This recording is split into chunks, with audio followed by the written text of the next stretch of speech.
परब्रह्म तस्मै श्री गुरवे नमः। जयाचा जनी जन्म नामार्थ झाला, जयाने सदा वासनामार्थ केला, जयाच्या मुखी सर्वदा नाम कीर्ती, नमस्कार त्या ब्रह्म चैतन्य मूर्ती। पुंडलिक वरदा हरी विठ्ठल, श्री ज्ञानदेव तुकाराम, पंढरीनाथ महाराज की जय। अवधूत चिंतन श्री गुरुदेव दत्त। जय जय रघुवीर समर्थ।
राम राम राम राम सीताराम सीताराम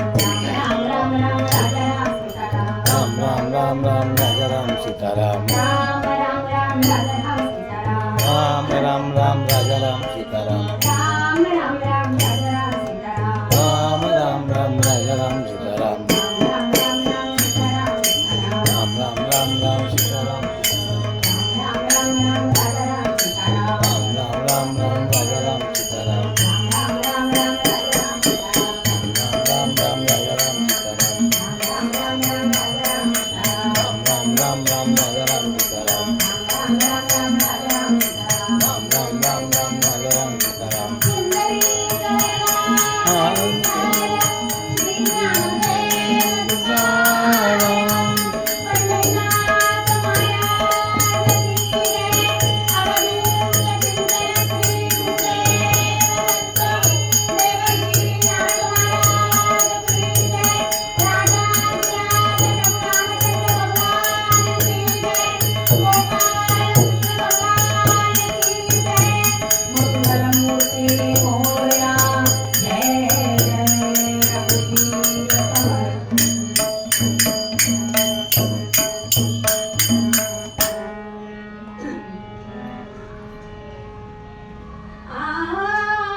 संत श्रेष्ठ जगद्गुरु तुकाराम महाराजांचा अभंग आज आपण निरूपणासाठी घेतला. तिला त्रास होतो ना. संत श्रेष्ठ तुकाराम महाराज हे संतांचे मुकुटमणी आणि हे तुकाराम महाराज पुष्पक विमानातून भगवंतांकडे गेले आणि ते कसे गेले तर जाताना तुमच्या आमच्या सारख्या जनसामान्यांना जडजीवांना भक्ती मार्गाला लावून गेले. आध्यात्मिक मार्गावर नेण्याचा जणू त्यांनी प्रयत्न केला. असं हे संत श्रेष्ठ जगद्गुरु तुकाराम महाराज. त्यांचे अभंग नसतील तर कीर्तनच होणार नाही किंवा भजनच होणार नाही एवढा ज्यांचा अधिकार असे तुकाराम महाराज आज निरूपणाच्या अभंगात आपल्याला उपदेश करताय. म्हणजे हा अभंग उपदेशपर सदरातला आहे. ते म्हणतात हितवावे तरी दंभदुरी ठेवा चित्त शुद्धी सेवा देवाची. जर आपल्याला आपलं हित व्हावं असं वाटत असेल आपलं कल्याण व्हावं असं वाटत असेल तर हा दंभ दूर ठेवा. मग या दंभ या शब्दाचे अनेक अर्थ आहेत. कोणते कोणते तर दंभ म्हणजे गर्व, दंभ म्हणजे मीपणा, दंभ म्हणजे ढोंगीपणा, दंभ म्हणजे अभिमान, दंभ म्हणजे अहंकार. तर आजच्या अभंगामध्ये आपल्याला अहंकार हा शब्द अभिप्रेत आहे. आपले राजाधिराज प्रभू रामचंद्र म्हणतात आपल्या रामगीता या ग्रंथामध्ये म्हणतात सुखस्य दुःखस्य न कोऽपि दाता परो ददाति इति कुबुद्धिरेषः अहं करोमि इति वृथाभिमानः स्वकर्मसूत्र विरतितो हि लोकः. राजाधिराज प्रभू रामचंद्र प्रभू रामचंद्र असं म्हणतात की सुख किंवा दुःख हा देणारा कुणी नसतोच. ते आपल्या पूर्व सुकृताप्रमाणे आपल्याला भोगावं लागतं. सुखामागून दुःख येतो, दुःखामागून सुख येतं. पण यानं मला दुःख दिलं असं म्हणून एखाद्याशी भांडण करत बसला तर त्याचा काही उपयोग नाही. तेव्हा दुःख हे कोणी देत नसतं एवढं जरी तुमच्या मनाला पटलं तरी अनेक भांडणं येतात. आणि प्रत्येकाला असं वाटलं काम फक्त मी एकटाच करतो, माझ्याशिवाय ते काम पूर्णच होणार नाही. मी होतो म्हणून ते काम पूर्ण झालं बरं का.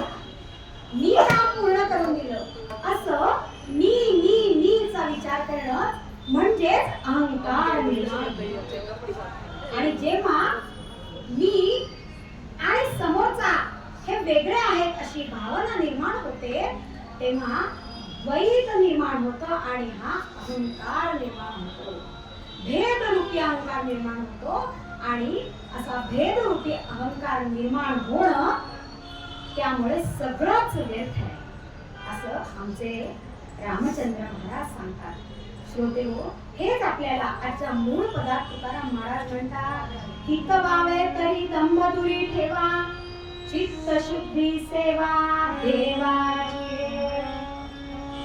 आपला हित व्हावं असं वाटत असेल तर ह्या दंभाला दूर ठेवा, हा अहंकार बाजूला सारा आणि काय करा तर शुद्ध चित्तानं या भगवंताची सेवा करा. शुद्ध चित्तानं म्हणजेच निर्विकार मनानं भगवंताचं नामस्मरण करा. असं म्हणताय की गंगेचं पाणी कधीही अशुद्ध होत नाही आणि तसं हे आपलं मन, निर्विकार मन जे आहे ते कधी निर्विकार होईल तर तुम्ही भगवंताचं नामस्मरण घेतलं तर चित्त शुद्ध ठेवून भगवंताचं नामस्मरण करा आणि त्यामुळे काय होईल ते शुद्ध चित्तानं नामस्मरण कशा प्रकारे होईल, कधी होईल तर पुढच्या चरणात सांगितलंय, आवडी विठ्ठली गाईजे एकांती, अलभ्यते येती लाभ घरा. या विठ्ठलाचं नाव शुद्ध चित्तानं तर घ्याच पण एकरूप होऊन आणि एकांतात घ्या, तसंच आवडीनं घ्या. आवडी हा शब्द महत्वाचा आहे. आवड असली तर सवड सापडते असं म्हणलंय. तर आवडीनं एकरूप होऊन आणि एकांतात विठ्ठलाचं नामस्मरण करा. त्यामुळे काय होईल तर अलभ्यते लाभ येतील. म्हणजे ज्या अशक्य गोष्टी आहेत त्या सुद्धा तुमच्यापर्यंत येतील. अलभ्य अशक्य गोष्टी तुमच्यापर्यंत चालून येतील. मग या अशक्य गोष्टी आपल्यापर्यंत चालून येण्यासाठी काय केलं पाहिजे? आणिक अंतरी न द्यावी वसती, करावी ते शांती वासनेचे. आपल्या अंतःकरणामध्ये कोणत्याही इतर गोष्टींना स्थानच देऊ नका असं तुकाराम महाराज म्हणतात. मग इतर गोष्टी म्हणजे काय तर वासना. आणि वासना म्हणजे इच्छा. आणि ना वाईट वासना कशामुळे निर्माण होतात तर अहंकारामुळे निर्माण होतात. आणि अशा वाईट गोष्टींना तुमच्या अंतःकरणामध्ये थारा देऊ नका. आणि मग काय करा तर करावी ते